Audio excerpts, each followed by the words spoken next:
any after the City game? Yeah. Have you got any? So no, and Bukayo probably is going to be in the squad. So good news. Fantastic. Yeah. And what about Ricardo Calafiori and Urien's in? Probably in the squad as well. Durian not in the squad. Huge boost then for you ahead of this one. Okay, so you said last week, can I just go back to last week, that the reaction of the players in the dressing room, they felt even more convinced that they can create something special and win this league. What did you see then and this week that maybe has reinforced that idea within yourself? The same, that the energy raised, the belief raised, I think the clarity, what we have to do, it cannot be better. 5 games to go. Tomorrow, game 1, all in. Let's go for it. The latest Opta supercomputer results are out. Okay. They say that Arsenal have a 65.51% chance of winning the title. What is Mikel Arteta's supercomputer saying? Win tomorrow. Game 1, win, and then we'll be much closer. Do you have that? What's the belief in your supercomputer saying? In the computer, I have belief in our players, in our people, and the willingness that we have to achieve what we want. Can I ask you about you described this run-in now as effectively a new Premier League season.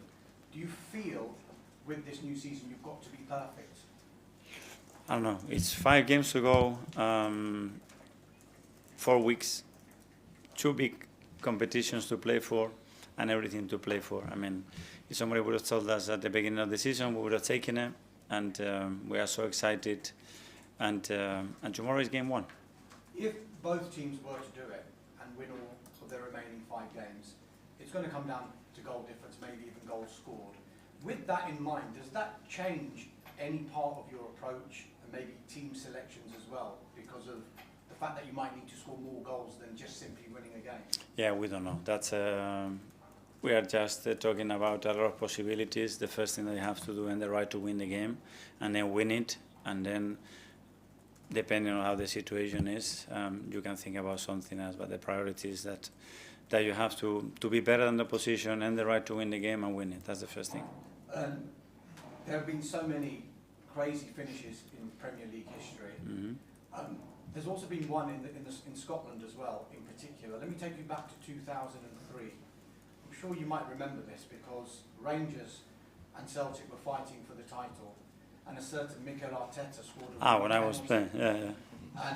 And the celebrations were just incredible. Can you just give us an idea what your memories are of that particular moment, and if you can bottle it and relay some of that feeling to your players? Well, yeah, we were fighting with Celtic for 10 months. We go to the last kick of the game, minute 96 at home. We needed to score a goal, and I took the penalty, and we won the league by 1 goal difference. That was it. But, I mean, can you elaborate a little bit on the feeling that you had, and maybe... It doesn't get better than that. I mean, it's and it went the right way, and one of the best feelings I had in my career, because when you have to earn it so much and when everything is on the line and so undecisive, when you win it, it's even more special. You say everything on the line. Is that something that you can relate and maybe have those emotions with your squad currently, because everything is on the line again, isn't it? Yeah, you have to put everything into it. That's what I said, is all in. You know, when you're going to play now those 5 games that start tomorrow, everything that you have to put it on the table, and you have to make it happen. That's clear.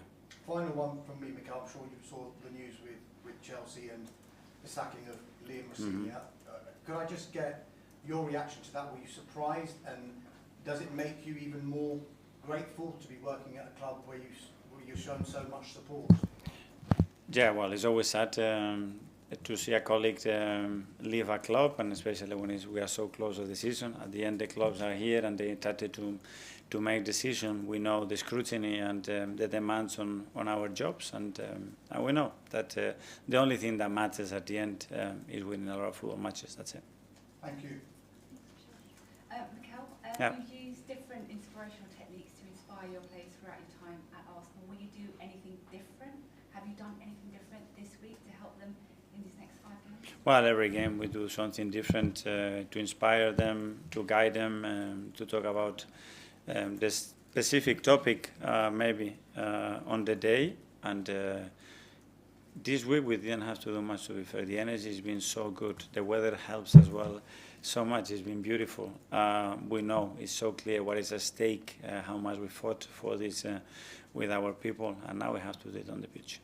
I wanted to ask about Martin Zubimendi, because if he plays tomorrow, he'll make his 50th appearance for Arsenal in all competitions.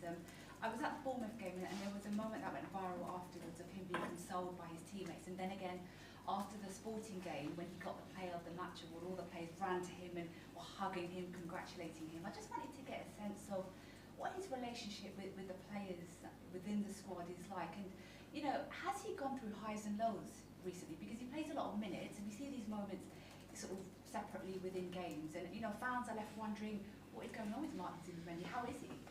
Yeah, he's very good. I mean, if to play 50 games for us in your first season at the level that he's done and the amount of games that we won, you have to do things in an exceptional way. He's very much liked by everybody. You can sense that if you go back to clips in September, October, November. I can show you when he scored goals or assists or whatever. The reaction and how he feels with his teammates is so good, and we are blessed to have him. In terms of your opponents tomorrow, Newcastle, obviously they've been on a really rough run, 8 losses in 11 Premier League games. Have you been surprised to see their form?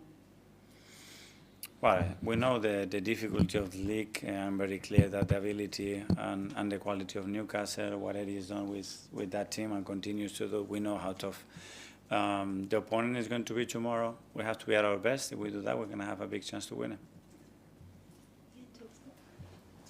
Hi Mikel, how Hi, are you? very good, thank you. You said earlier it's time to go all in, it's time to really go for it.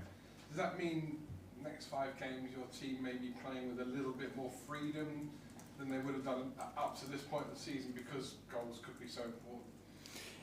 I don't know. It's the goals for, goals against. I think it's going to be a balance of that, like it's been all season. That's why the goal difference between the two teams is it's so small. So yeah. First of all, as I said, very clear what we have to do to win the game, to earn the right to win the game, to compete and be better than the opponent. The rest will come.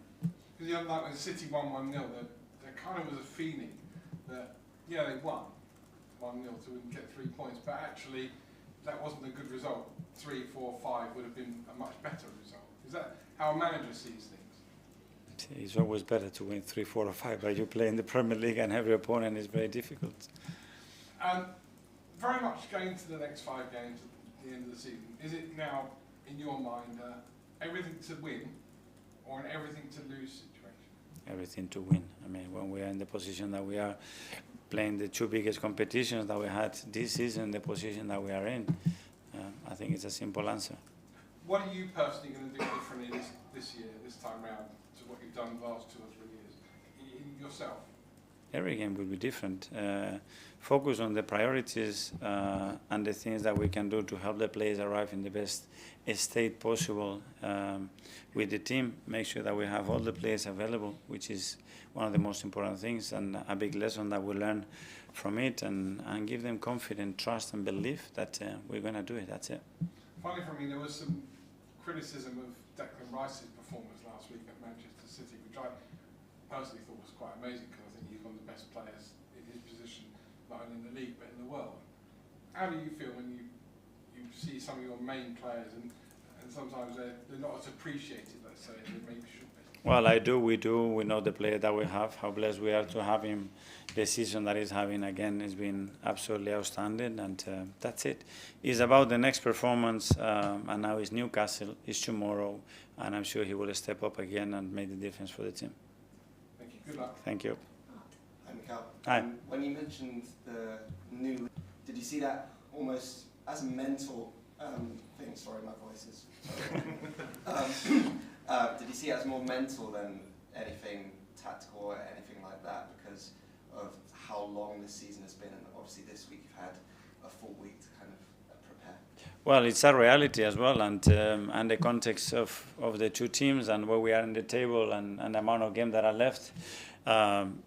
I think it was the right way for me to express it, and this is the way I feel. And tomorrow is game 1. That's it. And with Bukayo, you mentioned, I think a couple of weeks ago, how he deals with injuries. He feels frustrated, but he wants to solve those problems really quickly. How have you found him this week when he's getting closer to fitness and getting back on the pitch? Yeah, we have given some time because there was a moment that he was struggling to sustain the performances because he wasn't comfortable at all, and we've done that. So he had the right treatment, the right space. He had some time as well for himself, and now it's the most important part of the season, and he's back with us. Is that time for himself something you think is quite important? Because I think maybe this time last year when he had the hamstring injury, he went on holiday that you said he had to go on. Well, because it was a long-term injury. Now, time on himself. That I mean that yeah, you are not connected with the team every day. So I think it was a good memory for him as well to reflect on that, to have some peace, because we've been constantly asking and demanding him, and it was a moment to say, okay, now when you feel ready, let us know and we go for it. Mikel, Hi. is there any psychological impact of being second?